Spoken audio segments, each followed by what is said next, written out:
வணக்கம். ஐயா சு. வெங்கடேசன் அவர்கள் எழுதிய வீரயுக நாயகன் வேல்பாரி பகுதி 36. தேவாங்கை கொண்டு வருதலுக்கான பேச்சுகள் அனைத்தும் பரம்பின் மீது படையெடுப்பதை பற்றிய பேச்சாகவே முடிகின்றன. அதுவன்றி வேறு வழிகளை பற்றி அக்கறையோடு விவாதித்தனர் முசுகுந்தரும் சூழ்கடல் முதுவனும். அதே கருத்துதான் திசைவேழருக்கும். ஆனால் இவர்களால் மாற்று வழியை சொல்ல முடியவில்லை. எனவே எல்லா உரையாடல்களும் இயல்பாக கருங்கைவாணனிடம் போய் முடிந்தன. கருங்கைவாணனும் பொதிய வெற்பனும் குரல் உயர்த்தி பேசுவதற்கான வாய்ப்பை இவை வழங்கின. பாரி இவ்விலங்கை வைத்து என்ன செய்யப் போகிறான்? 4 ஆண்டுகளுக்கு ஒரு முறை கூடையிலிருந்து பழம் பொறுக்கத்தான் பயன்படுத்துவான் என்றால் அது எவ்வளவு பெரிய அறியாமை! நாம் அவனிடம் எடுத்துச் சொல்லலாம்.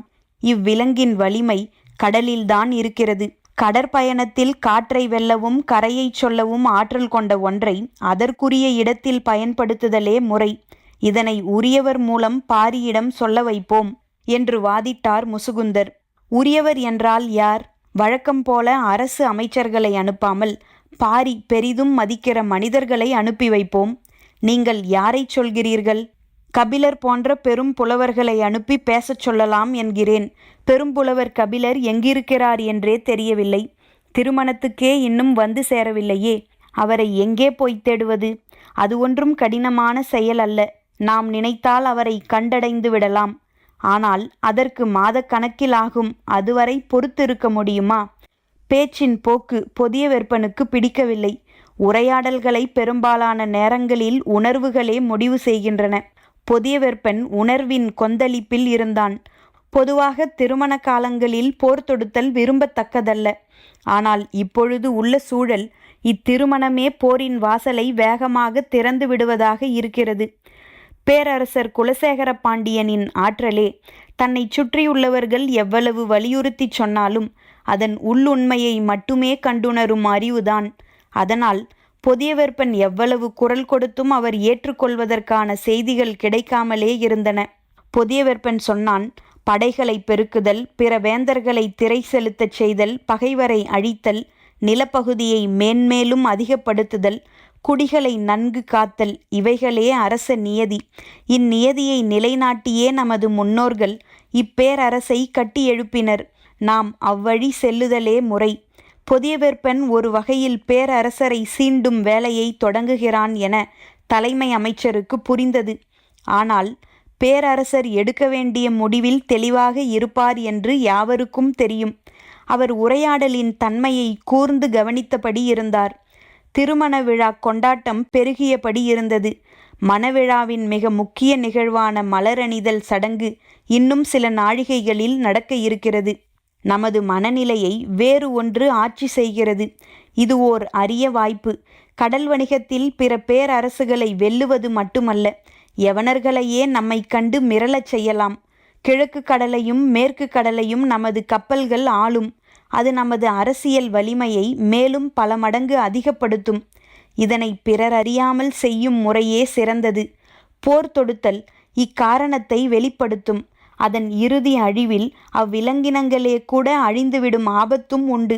எனவே சற்று நிதானமாக சிந்தித்து முடிவு செய்ய வேண்டும் என்று நினைத்தார். வெங்கல் நாட்டு சிறுகுடி மன்னன் மயூர் கிழார் வரும் வரை முடிவெடுப்பதை தள்ளி போட்டார். 6 நாட்களுக்கு பின் மயூர் கிழார் வந்து சேர்ந்தார். மறுநாள் காலை சிற்றரங்கிற்கு அவர் அழைத்து வரப்பட்டார்.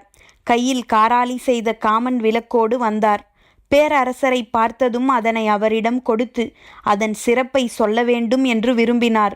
மலரணியும் நிகழ்வுக்கு புறப்பட தயாராயிருந்த பேரரசருக்கு மயூர் கிழார் வந்துள்ள செய்தி சொல்லப்பட்டது. உடனே சந்திக்க ஏற்பாடானது. அவர் அளித்த காமன் விளக்கை பெற்றுக்கொண்டார். அதன் சிறப்பை விளக்கிச் சொல்வதற்கான சூழல் வாய்க்கவில்லை. பாண்டரங்கத்தில் வைக்கவே தனி கவனம் செலுத்தி செய்தது என்று மட்டுமே சொல்ல முடிந்தது. கருங்கைவாணன் நேரடியாக பேச்சை தொடங்கினான். பரம்பின் மீது போர் தொடுப்பது பற்றிய வினாக்கள் அவரின் முன் வைக்கப்பட்டன. முற்றிலும் எதிர்பாராத கேள்வியை எதிர்கொண்டு திகைத்து போனார். மணவிழாவுக்குத்தான் முன்கூட்டியே அழைக்கப்பட்டுள்ளோம் என நினைத்து பெருமகிழ்வோடு வந்த அவருக்கு இக்கேள்வி பெருங்கலக்கத்தை உருவாக்கியது. பாண்டிய நாட்டின் கடைசி எல்லை வெங்கல் நாடு. அதனை அடுத்து பச்சை மலைத்தொடர் தொடங்குகிறது. எனவே இப்போரில் வெங்கல் நாடு முக்கிய பங்காற்ற வேண்டியிருக்கும். ஆனால் இவ்வளவு அவசரமாக திருமண காலத்தில் போர் புரிதல் பற்றி பேச வேண்டிய தேவை என்ன என்பது அவருக்கு விளங்கவில்லை. அவர் அதிர்ச்சியடைவார் என்பது எதிர்பார்த்த ஒன்றுதான். எனவே மற்றவர்கள் அவரின் அதிர்ச்சியை பெரிதாக பொருட்படுத்தவில்லை. பேரரசரின் முன் நடக்கும் கலந்துரையாடல்களில் வினா எழுப்புவதற்கான இடமில்லை. தன்னை நோக்கி எழுப்பப்படும் வினாவிற்கான விடையை பணிவோடு முன்வைக்க மட்டுமே அனுமதியுண்டு.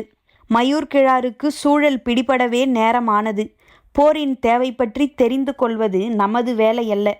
போரின் தன்மை பற்றி தனது அறிவுக்குட்பட்டதை சொல்லிவிடுவோம் என்ற முடிவுக்கு வந்தார். தளபதி கருங்கைவாணன் கேட்டான், பரம்பு நாட்டில் மொத்தம் எத்தனை ஊர்கள் உள்ளன? 400க்கும் மேல் இருக்கும் என்று நினைக்கிறேன். மலையில் அமைந்துள்ள ஊரின் பரப்பும் மக்களின் எண்ணிக்கையும் மிக குறுகிய அளவுதானே இருக்கும். ஆம் என்றார் மயூர் கிழார். ஆண் பெண் குழந்தைகள் என எல்லாம் சேர்த்து பரம்பு நாட்டில் எவ்வளவு பேர் இருப்பார்கள்? இவ்வினாவிற்கு எப்படி விடை சொல்ல முடியும்? பரம்பு நாட்டின் ஓர் ஊரை கூட நான் கண்களால் பார்த்ததில்லை. ஒரு சில மனிதர்களை மட்டுமே பார்த்துள்ளேன். பின் எப்படி இதற்கு விடை சொல்வது என்று தயங்கிக் கொண்டிருக்கையில் கருங்கைவாணன் சொன்னான், பாண்டிய பேரரசின் நிலைப்படையின் எண்ணிக்கையில் பாதி கூட பரம்பு நாட்டு மக்களின் எண்ணிக்கை இருக்காது. தளபதி சொல்லும் கணக்கு சரியாக இருக்கவே வாய்ப்புள்ளது. ஏனென்றால் பாண்டிய நாட்டு நிலைப்படையின் வலிமை அப்படி. இந்த கணக்கு சொல்லப்படுவதற்கான காரணம் எல்லாரும் அறிந்ததே. ஆனால் போர் என்பது எண்ணிக்கையால் மட்டும் தீர்மானிக்கப்படுவதில்லை. அதை பேரரசர் அறிவார்.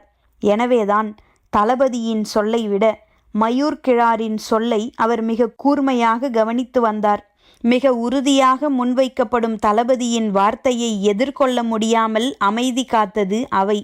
தலைமை அமைச்சர் முசுகுந்தர் என்ன சொல்லப் போகிறார் என்று மற்றவர்கள் எதிர்பார்த்திருந்தனர். இதற்கு மேல் போரற்ற ஒரு பேச்சுக்கான இடம் அங்கு இல்லை என்பது அனைவரும் அறிந்ததனால் அமைதி நீடிக்கவே செய்தது. தளபதியிடம் இருந்த உறுதியும் நம்பிக்கையும் பொதியவெற்பனின் முகத்தில் மகிழ்வாய் எதிரொலித்தது. மற்றவர்களும் அதனை கவனித்தபடி இருந்தனர். இந்நிலையில் நீ சொல்ல வருவதென்ன என்று மயூர் கிழாரை பார்த்து பேரரசர் கேட்டார். மயூர் கிழாரின் முகக்குறிப்பறிந்து பேரரசர் கேட்கிறார் என்றுதான் எல்லோரும் நினைத்தனர். ஆனால் தலை தாழ்த்தி நின்றிருந்த மயூர் கிழாருக்கு என்ன சொல்வதென்று புரியவில்லை.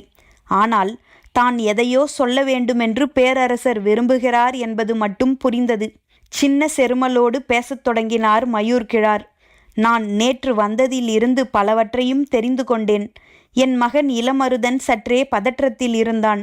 அழைத்து வந்த செவியனிடமும் விசாரித்தேன். ஆளுக்கு ஒன்றாய் சொன்னார்கள். ஆனால் அவர்கள் சொன்னதற்கும் உள்ளே நடக்கும் நிகழ்வுக்கும் எந்த தொடர்பும் இல்லை என்று முதலில் தோன்றியது. இப்பொழுதோ தொடர்பு இருக்குமென தோன்றுகிறது. மயூர் கிழார் சொல்வது சற்றே குழப்பமாயிருந்தது. நீ எதை சொல்ல வருகிறாய் எனக் கேட்டார் முசுகுந்தர். மதங்கொண்ட யானையை நீங்கள் கையாண்ட முறையை என்றார் மயூர் கிழார். அதிர்ந்து போனார் முசுகுந்தர். பேரரசருக்கு தெரியாமல் நடந்த ஒன்றை இப்படி அவையில் போட்டு உடைத்து விட்டானே. எந்த மத யானை? என்ன நடந்தது? வியப்புற்ற குரலில் இருந்தது பேரரசரின் கேள்வி. முசுகுந்தர் நடந்ததை விளக்கிச் சொன்னார். திருமண காலத்தில் இப்படியொரு தீய நிகழ்வு தங்களுக்கு தெரிய வேண்டாம் என்பதால் இதனை சற்று மறைவாக விசாரித்து முடித்தோம் என்றார். எனக்கு தெரியாது என்று எப்படி நீ நம்பினாய் எனக் கேட்டார் பேரரசர். பேரரசருக்கு தெரியாமல் இருக்க வாய்ப்பில்லை என்பதை நான் அறிவேன். ஆனால் இது ஒற்றர்களின் மூலம் மெல்லிய குரலில் உங்கள் காதுகளில் பட்டும் படாமலும் விழ வேண்டிய செய்தி என்று நான் நினைத்தேன். அதனால்தான் நான் உங்களிடம் தெரிவிக்கவில்லை. முசுகுந்தரின் விடை பேரரசருக்கும் அவருக்கும் இருந்த ஆழ்ந்த புரிதலை வெளிப்படுத்தியது. மற்றவர்கள் வியப்படைந்தனர்.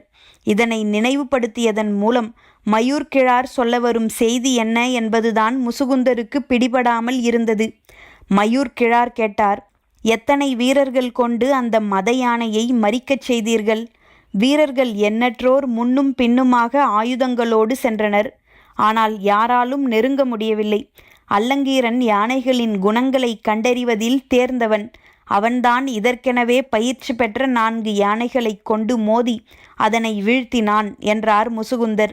பேரரசரின் காதுகளுக்கு எது போகக்கூடாது என நினைத்தோமோ அந்த செய்தியை தானே சொல்ல வேண்டியதாகிவிட்டதே என்று மனம் கூசினார். யானையை குத்திக் கொள்வதென்பது கொடும் நிகழ்வு. அது மணவிழா காலத்தில் நடந்ததென்பது பெரும் இக்கட்டை ஏற்படுத்தக்கூடியது. ஆனால் முசுகுந்தர் அந்நிகழ்வை விலக்கிக் கொண்டிருந்த இந்த கணத்தில் எல்லோரின் எண்ணமும் இதனைவிட கொடும் செயல் அரங்கேறும் போரின் மீதுதான் இருந்ததே தவிர மணவிழாவின் மீது இல்லை. மயூர் கிழார் சொன்னார், எங்களின் வெங்கல் நாட்டில் நடந்த நிகழ்வொன்று. அப்பொழுது நான் இளைஞனாக இருந்தேன். எனது தந்தைதான் ஆட்சி நடத்தினார்.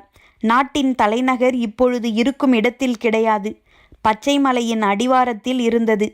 ஓர் அதிகாலையில் அரண்மனையின் பக்கத்தில் இருந்த சித்தூரிலிருந்து பெரும் கூச்சல் கேட்டது. என்ன என்று பார்க்க போன வீரர்கள் பதறியடித்து ஓடி வந்தனர். மத யானை ஒன்று ஊருக்குள் புகுந்துவிட்டது. கட்டடங்களை முட்டிச் சாய்க்கவும் மரங்களை பிடுங்கி எறியவுமாக இருக்கிறது என்றனர். தந்தை உடனே வீரர்களை அழைத்து கொண்டு அவ்விடம் சென்றார். நானும் உடன் சென்றேன். என் வாழ்வில் மறக்க முடியாத நாளது. அந்த யானையின் உயரமும் ஆவேசமும் இன்னும் என் மனக்கண்ணை விட்டு அகலவில்லை. அவ்வளவு ஆத்திரம் கொண்ட யானையை இன்று வரை நான் பார்த்ததில்லை. மத யானை முட்டி மரம் சாய்வதைத்தான் நான் கேள்விப்பட்டுள்ளேன். ஆனால் முட்டிய வேகத்தில் பெரும் மரங்கள் கூட நொறுங்கிச் சரிந்ததை அன்றுதான் பார்த்தேன். துதிக்கையில் மண்ணள்ளி வீசிக்கொண்டு அது திடுதிடுவென வந்த வேகம் இன்னும் எனக்குள் பேரச்சத்தை உண்டு பண்ணுகிறது. பெரும் பெரும் ஈட்டிகளோடும் வில் அம்புகளோடும் வீரர்களை துணிந்து முன்னகரச் சொன்னார் தந்தை. ஓசை எழுப்பும் மத்தளங்கள் இசைக்கப்பட்டன. ஆனால் அவ்வாணை எதையும் பொருட்படுத்தவில்லை. வீரர்களின் ஆயுதங்கள் காற்றெங்கும் பறந்து கொண்டிருந்தன. ஒரு கட்டத்தில் இனி இந்த ஊரை காப்பாற்ற முடியாது என்று முடிவு செய்து எல்லோரும் அவ்விடம் விட்டு அகலுமாறு உத்தரவிட்டார். இவ்வுத்தரவுக்காக காத்திருந்த வீரர்கள் குதிரையை தாண்டி முன்னால் ஓடினர். எல்லோரும் அரண்மனைக்கு வந்த பின்புதான் சிந்தித்தோம், அந்த மதையானை இங்கு வந்தால் என்ன செய்வது? அரண்மனை கோட்டை திடமானதுதான். ஆனால் யானை முட்டலில் நொறுங்கிய மரத்தின் உறுதி இதற்கு இருக்காது. எனவே எப்பாடுபட்டாவது அதனை நெருங்க விடாமல் தடுக்க வேண்டும் என முடிவு செய்து முழு வீரர்களையும் அணிவகுக்கச் செய்து ஆயத்த நிலையில் இருந்தார் தந்தை. சித்தூரை சூறையாடிவிட்டு அது எங்களை நோக்கி வரத் தொடங்கியது. வீரர்களின் கால் நடுக்கத்தில் தரையே ஆடியது என்றுதான் சொல்ல வேண்டும். அது மனித ஓசை கேட்டு வெறியேறியபடி எங்கள் திசை நோக்கி திரும்பியது. இந்த காட்சியை பச்சைமலை குன்றின் மேல் இருந்த பெண்ணொருத்தி பார்த்து கொண்டே இருந்திருக்கிறாள். அவள் பரம்பு நாட்டுக்காரி. சித்தூரை சூறையாடிய யானை அடுத்துள்ள பெரிய ஊரினை நோக்கி நடக்கத் தொடங்கியதும் அவளுக்கு கவலை அதிகமாகியுள்ளது. ஏனென்றால் இங்கு மக்கள் கூட்டம் அதிகம், இழப்பு அதிகமாகிவிடும் என்று முடிவு செய்து அவள் வேக வேகமாக குன்றினை விட்டு கீழிறங்கி இருக்கிறாள். எங்களின் கண்களுக்கு எதிரே நிலம் நடுங்க பிளிரியபடி யானை வந்து கொண்டிருந்தது. நாங்கள் உருவாக்கிய தடுப்புகள் காற்றில் பறந்து கொண்டிருந்தன. எத்தனை வீரர்கள் தூக்கி வீசப்பட்டார்கள் என்று தெரியவில்லை. ஆனால் அவையெல்லாம் அதனுடைய போக்கினை மறிக்க எந்த தடையையும் ஏற்படுத்தவில்லை. மத யானை ஓரிடத்தில் இருந்து நகரும்போது 4 திசையிலும் சம அளவிலான அழிவினை ஏற்படுத்தியபடியே நகரக்கூடியது. வீடுகள் இடிந்து சரிந்து நொறுங்கிக் கொண்டிருந்தன.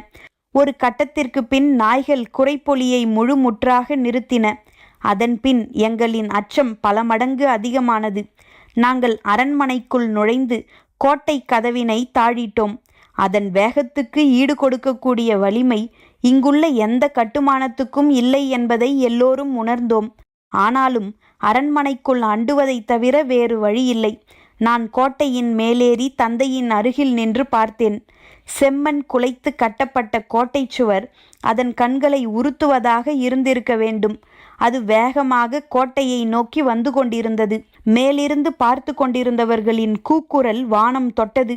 அப்பொழுதுதான் இடப்புற மலையடிவாரத்தில் இருந்து ஒரு பெண் கோட்டையை நோக்கி வருவதை பார்த்தேன். அவள் வேக வேகமாக வந்து கொண்டிருந்தாள். மத யானை ஒன்று எதிர் திசையில் வந்து கொண்டிருக்கிறது. அதனை அறியாது பெண் ஒருத்தி வந்து கொண்டிருக்கிறாளே என்று பதறினேன். அவளோ எதனையும் பொருட்படுத்தாமல் வந்து கொண்டிருந்தாள்.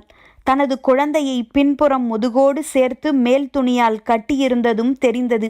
நெருங்கி வர வர மத யானையின் பிளிரல் பேரச்சம் தருவதாக இருந்தது.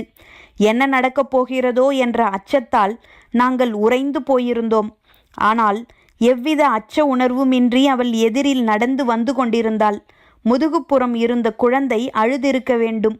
முன்புறம் போட்டு மார்பில் பால் குடிப்பதற்கு ஏற்ப துணியை குழந்தையோடு இருக்க கட்டினாள். ஆனாலும் அவள் நடையின் வேகம் குறைந்த பாடில்லை. அவள் கையில் ஏதோ ஒரு செடி ஒன்றை வைத்திருப்பது மட்டும் தொலைவிலிருந்து பார்க்கும் பொழுது தெரிந்தது.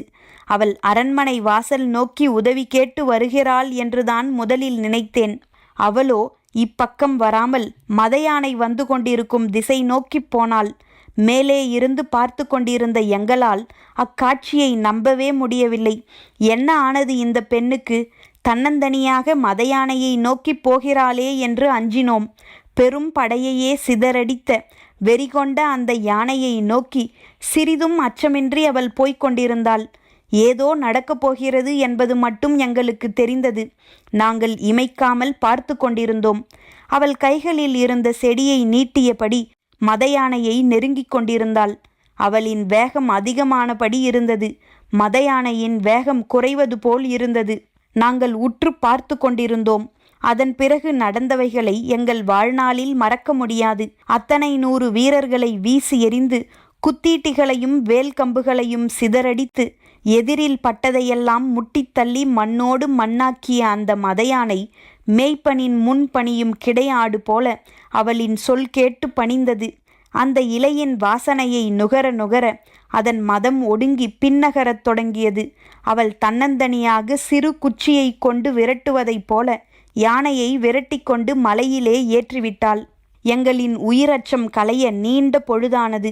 நாங்கள் கோட்டை கதவை திறந்து அவளை நோக்கி ஓடினோம்.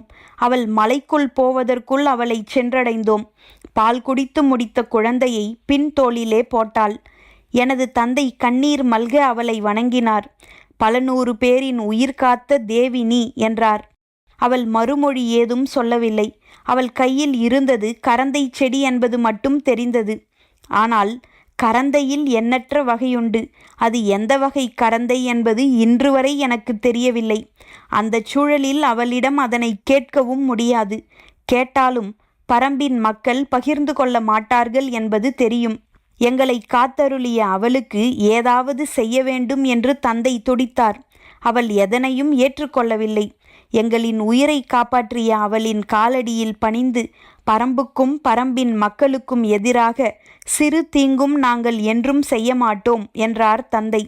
மயூர் கிழார் சொன்ன கதையை அவை மிக கவனமாக கேட்டது. போருக்கான கருத்தை கேட்ட பேரரசரிடம் நான் கருத்தை மட்டுமே வழங்க முடியும், போரிலே பங்கெடுக்க முடியாது என்று எவ்வளவு அழுத்தமாக சொல்ல முடிந்தது மயூர் கிழாரால்? வயதும் பட்டறிவும் கொண்ட மூத்த மனிதர்கள் இக்கட்டான சூழலில் எவ்வளவு நுட்பமாக செயல்படுகிறார்கள் என்பதை எண்ணி மனதுக்குள் வியந்தார் முசுகுந்தர். அவையில் நீடித்த அமைதி கலைய நேரமானது. இவ்வமைதி அவ்வளவு நேரம் வாதிட்ட தளபதி கருங்கைவாணனின் கருத்துக்கு எதிரானதாக உருத்திரண்டிருந்தது. எனவே அதனை உடைக்க வேண்டிய பொறுப்பும் தளபதியையே சார்ந்தது. போரிலே பங்கெடுக்க மாட்டேன் என்பதை சொல்லத்தான் இங்கு வந்தீர்களா? கருங்கைவாணனின் வினாவிற்கு சற்றும் இடைவெளியின்றி மயூர் கிழார் விடை சொன்னார். இல்லை, அதற்கு இவ்வளவு விரிவான கதையை நான் சொல்ல வேண்டியதில்லை. என் தந்தை அளித்த வாக்குறுதியை மட்டும் சொன்னாலே போதுமே. வேறென்ன சொல்ல வந்தீர்கள்? நீங்கள் சொன்ன கணக்கு தவறானது என்று சொல்ல வந்தேன். தளபதிக்கு புரியவில்லை, மற்றவர்களுக்கும் புரியவில்லை. விளக்கமாக சொல்லுங்கள் என்றனர். ஒரு பேரரசுக்கு மதங்கொண்ட யானையை அடக்க பல 100 வீரர்களும் பயிற்சி கொண்ட 4 யானைகளும் காலமெல்லாம் யானைப்படையில் பணியாற்றிய கட்டுத்தறியின் பொறுப்பாளனும் தேவைப்பட்டுள்ளனர். ஆனால் பரம்பின் மக்களுக்கு அப்படி அல்ல. ஒரு பெண்ணும் கையில் ஒரு செடியும் இருந்தால் போதுமானதாக இருக்கிறது. அவள் ஒருத்தி நீங்கள் சொன்ன இத்தனை 100 வீரர்களுக்கு சமம் என்றால் பரம்பில் இருக்கும் மக்களையும் செடி கொடிகளையும் கணக்கிட்டு நம் பேரரசில் இருக்கும் நிலைப்படை வீரர்களின் எண்ணிக்கையை சொல்லுங்கள் பார்ப்போம். மயூர் கிழார் எழுப்பிய வினாவை கேட்டு அவையின் நாவு துடிப்படங்கி ஒடுங்கியது. மற்ற நாடுகளின் ஆற்றல் அங்குள்ள வீரர்களை பொறுத்தது. ஆனால் பரம்பின் ஆற்றல் மனிதர்களை மட்டும் சார்ந்ததல்ல. எனவே வெறும் மனிதர்களை கொண்டு படை நடத்தி போனால் பரம்பு நாட்டின் சிறு குன்றினை கூட கடந்து உள்நுழைய முடியாது. மயூர்கிழாரின் குரல் கணீரென அரங்கு முழுவதும் ஒலித்தது. சிறு செடிக்கு ஒடுங்கிய மதையானை போல் அவரின் குரல் கேட்டு ஒடுங்கியது அவை. பரம்பின் மீது படை திரட்டி போர் புரிவதில் பேரரசரின் மனம் உடன்பாடு கொள்ளாமல் இருந்தது. போரில் ஒருமுறை தோல்வி ஏற்பட்டால் அது அரசின் அச்சாணியையே அசைத்து பார்க்கும் என்பதை குலசேகர பாண்டியன் நன்கு அறிவார். அதனால்தான் இவ்வுரையாடலை இவ்வளவு தொலைவு வளரவிட்டு அமைதி காத்தார். அவர் எண்ணிய கருத்தே அவையிலும் நிலைநிறுத்தப்பட்ட கணத்தில் சட்டென எழுந்தார். எல்லோரும் பதறி எழுந்தனர். மலரணியும் சடங்கிற்கு பொழுதாகிவிட்டது என்று சொல்லியபடி அவை நீங்கினார். பொதியவெற்பன் அவருக்கு முன்பே போய் சடங்கில் கலந்து கொள்ள வேண்டும். இவ்வுரையாடலை இந்த தன்மையில் விட்டுவிட்டு செல்ல மனமில்லை. ஆனால் வேறு வழியே இல்லை. மனமின்றி புறப்பட்டு போனான். பொற்சுவையும் அவ்வாறே அங்கு வந்து காத்திருந்தாள். சடங்கு முடிய இரவானது. பேரரசர் தனது பள்ளி அறைக்கு திரும்பும் பொழுது தளபதி உடனடியாக காண அனுமதி கேட்கிறார் என்று பணியாளன் தெரிவித்தான். வரச்சொல்லி அனுமதி கொடுத்தார் பேரரசர். நள்ளிரவு வரை அவர்கள் பேசினர். முற்றிலும் புதியதொரு திட்டத்தை தளபதி கொண்டு வந்திருந்தார். அது பேரரசருக்கு நம்பிக்கை அளிப்பதாக இருந்தது. அது பற்றி மிக விரிவாக அவர் வினாக்களை எழுப்பினார். அத்திட்டத்தை முழுமையாக கருங்கைவாணன் விளக்கினான். இதுவரை ஏற்படாத நம்பிக்கை இப்பொழுது ஏற்பட்டது. இன்றைய நாள் மிகச் சிறந்த நாள் என்று மனதில் எண்ணம் தோன்றிய கணத்தில் அத்திட்டத்துக்கான அனுமதியை வழங்கினார் பேரரசர். தேவாங்கை கொண்டு வர வழியின்றி போய்விடுமோ என்ற தவிப்பு நீங்கிய மகிழ்வோடு தனது பள்ளி அறைக்குள் நுழைந்தார் பேரரசர். அதனைவிட பல மடங்கு மகிழ்வோடு புறப்பட்டு போனான் கருங்கைவாணன். பரம்பின் குரல் ஒலிக்கும்.